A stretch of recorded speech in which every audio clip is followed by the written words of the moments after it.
Hey guys, my name's Selena. I'm here with Frau to talk about our new single. Hi, Hello. how are you doing?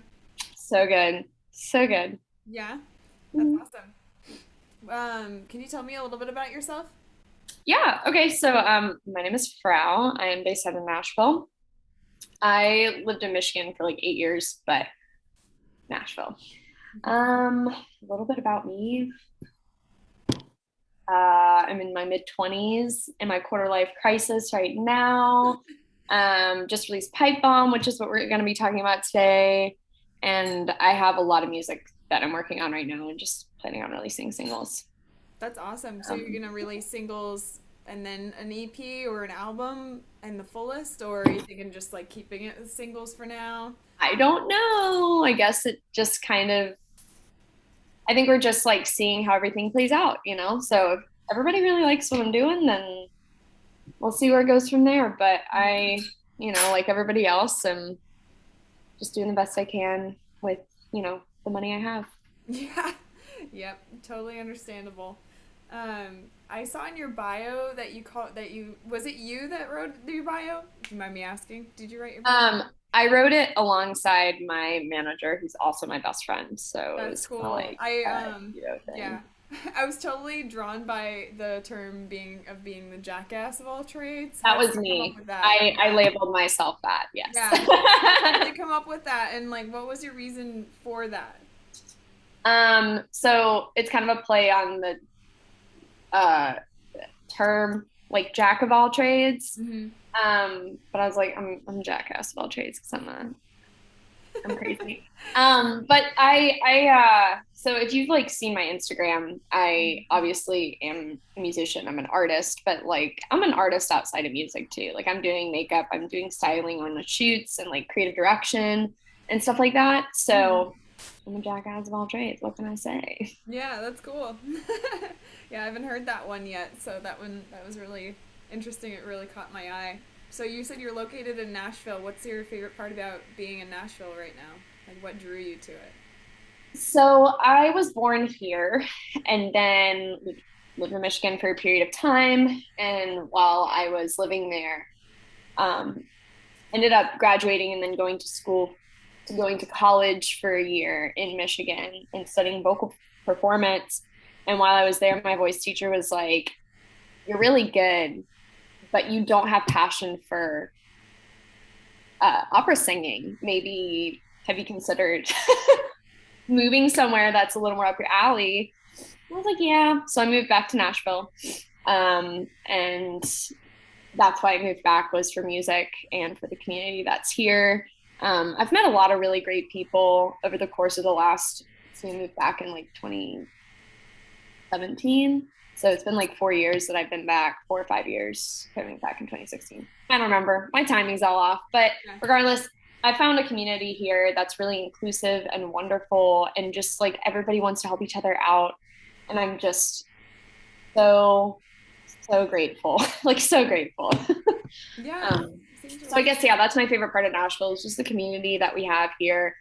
And I thought about moving to LA, Atlanta, New York, but it's not affordable. And Nashville's a little more affordable than everywhere else for now. yeah.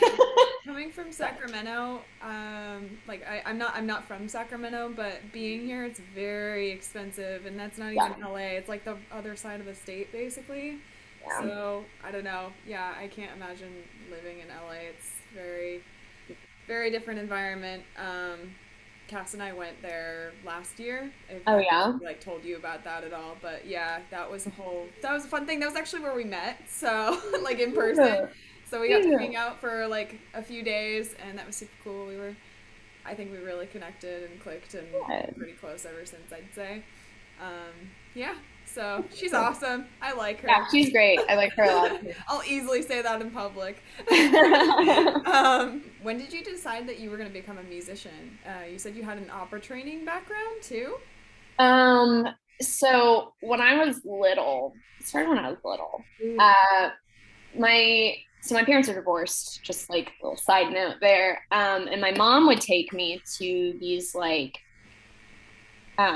vocal sessions. So like back in the day, not back in the day, but like in the thousands and like the 90s, they would have like they would do voiceover stuff with kids, and also like it is easier for women to sing in this like higher register that kind of sounds like a little kid. Yeah. So we would actually she would take me to these like vocal sessions, and we would do like worship jams was one of them. There's another one, Kids Bop. Like we did all kinds of stuff like that when I was a kid. She took me to that and it was all paid. And then a Happy Meal toy, like it's a whole thing. And then my dad, he would like sing me to sleep every night with his guitar, and he's now a YouTuber and he teaches people how to play guitar. So like I've just grown up with music in my life, my whole life. So I think it was a little bit genetic, a little bit of my raising and upbringing, and then my interest in like choral music and musicals and being on stage. It was just like, I think I was just kind of meant to perform. I think I was just meant to like do music, be on stage and create. Yeah. Behind the scenes and in front of the camera. So yeah. What is it that really drives you to create music lately? Like who would you consider your muse? Well, money, like my inspirations, like the people that I listen to, or like any of that. Yeah. Okay. Man, I have so many influences. It's not even funny. Like I don't even know where to start. But for the past, over the course of the pandemic, I really dove into Caroline Polachek, and I don't know if you're familiar with her or her work, but she was also in a band called Chairlift. They're pretty cool. Imogen Heap has been like always someone that I've listened to and really admired. And Bjork. I mean, Pipe Bomb doesn't sound like Bjork, like does none of that in there, but some of the music that I'm working on currently moving forward is going to be a little more experimental and less like I'm made for radio. So, yeah. But yeah, so those ladies, as well as like Frank Ocean and Moses Sumney and Radiohead. So yeah, Bjork was unexpected, but oh my gosh, such a big fan. Such a big fan. And I love I think it is very, very admirable when I see an artist, particularly one that's like, big, not just like, smaller artist, but yeah. Bjork's pretty huge. And she's always crediting the artists that create her image, like her makeup artist and like Iris Van Harpen and like James Mary. Like I follow all of those people now on social media because they create these beautiful dreamlike fantasy creations that I'm like, I want to make that too, and I want to do that too. Exactly. So it's really inspiring, and I think that I think she's made an impact on a lot of people, not just musically, but I think there's been a lot of like visual inspiration that she's been able to kind of like curate. Yeah, I'm looking forward to seeing what that's like for you and like how you're gonna incorporate that avant-garde experimental style in your music.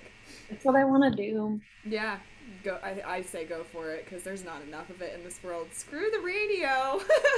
Right. Yeah, there's a market. There's a niche for it.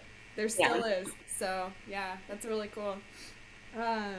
So how has the pandemic impacted your creativity as a musician? So at the beginning of the pandemic, like everybody else, it was like, oh, what do I do now? What do I do? What am I supposed to do? And I was with my boyfriend, and we were working on a project, and I did release it last year. It's called Awe, and it was just a collection of 2 songs, Apnea and We Were. And I think that, that was a really good release for me to have. Once that released, I was kind of like, I think I need a break from music, and I think I need to just listen to music. Mm-hmm. And so I was listening a lot, and I met a lot of people who were taking COVID precautions by like getting tested regularly, wearing masks, but like still wanted to engage and be creative and collaborate with other people. That's and cool. So I was able to actually meet a lot of photographers and like models and just creatives and like make a lot of art during the pandemic, which was a great outlet for me. I know it was for them too. Like we all got something out of it. I met someone had posted on the Young Entertainment Professionals page. It's like a Mhm. Facebook group in Nashville, Yeah. and someone had just like posted saying, "Hey, I'm looking for a vocalist, and I need them to do this song." And I reached out to him. I had actually met him at like several shows. He was kind of part of the crowd that I knew, and Oh, cool. you know, hop, skip, and a jump later, he ended up being like the producer and one of the mix engineers for Pipe Pop. So Cool. I think the pandemic was really hard for a lot of people. And it was for me in the beginning, but I am very, very, very privileged and grateful that I was employed the whole time and Hmm. was able to still create and like have a life and keep myself moving. Because if I stop moving creatively, I fall into a depressive slump. So Yeah. I know myself well enough to like stay busy. If I don't stay busy, then I am not good. Yeah, I understand that. I think we've all been there to an extent at least, Yeah. especially this year. So you said you released Pipe Bomb recently, but could you tell us a little bit about the writing process? You told us a little bit about the process. Yeah. So in November, I got off work one day, and my partner, Michael, he had like a track, a rough track, and which is now pipe bomb. It sounded a lot different though at the time, and I listened to it, and he was like, "What do you think?" And I was like, "I really like it. Send it to me, bounce it out to me, and I will see if I can come up with a melody." Bounced it out to me, and then on my breaks when I was working at Whole Foods, on my breaks I would listen back, and then I would, you know, then I would jump to my voice memo app on my phone and like record a little like thing. And I have so many voice memos. I think I have over 600 voice memos right now. Um, but I just do a little voice memo and then go back and listen to it and then write lyrics over it, placeholder lyrics, and then go back and rewrite something a little more cohesive. Um, so yeah, that was the writing process. I'm definitely more of a melodies person. Hmm. So like I have a few future releases where I actually co-wrote with my best friend, and she's great with lyrics. So we were able to kind of bounce off each other on the lyrics and melodies, and just they come very naturally to me. That's cool. Yeah, that's really neat. As far as like lyrics and concepts go, like, did you have a direction that you wanted to go with Pipe Bomb, or did it just like happen? Um, it just happens. I tend to do this thing where I'll sing. So I was listening to a lot of Caroline Polachek at the time. So I Mm. was thinking about like, okay, her melodies were stuck in my head just already, and I'd been singing them so much that summer leading up to November of 2020 that I was just naturally influenced to make something similar melodically. Um, and so like the opening line, like, that reminded me so much of something she would do with like a little flip, and Mm. a lot of my placeholder lyrics did stick. Um, but the things that didn't make sense, I'd kind of run through with Michael, and you'd be like, no, no, no, fix that. Yes, great.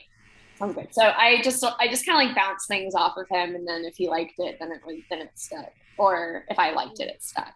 Do you have any little teasers, or as far as like next music comes out, as far as what like themes you want to talk about, or what? So the next one I'm releasing is still in the realm of pop. Like it very much complements Pipe Bomb very well. Mm. I'm really really excited about it. I think it is fun.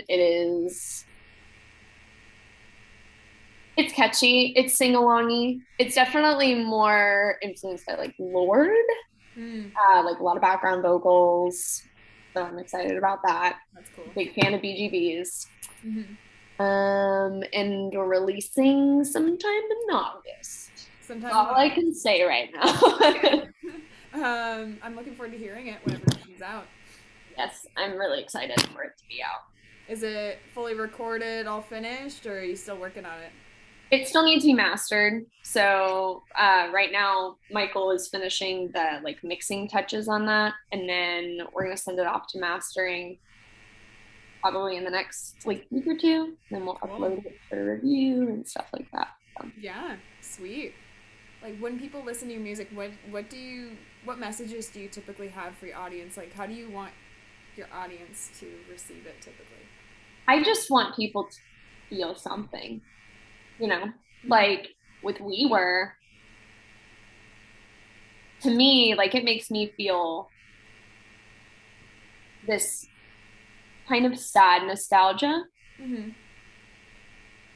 And I feel like with Pipe Bomb, it's just I got fun. anxiety a little bit from Pipe she, Bomb. got, she said I got anxiety a I little didn't bit. get anxiety, but I sensed it.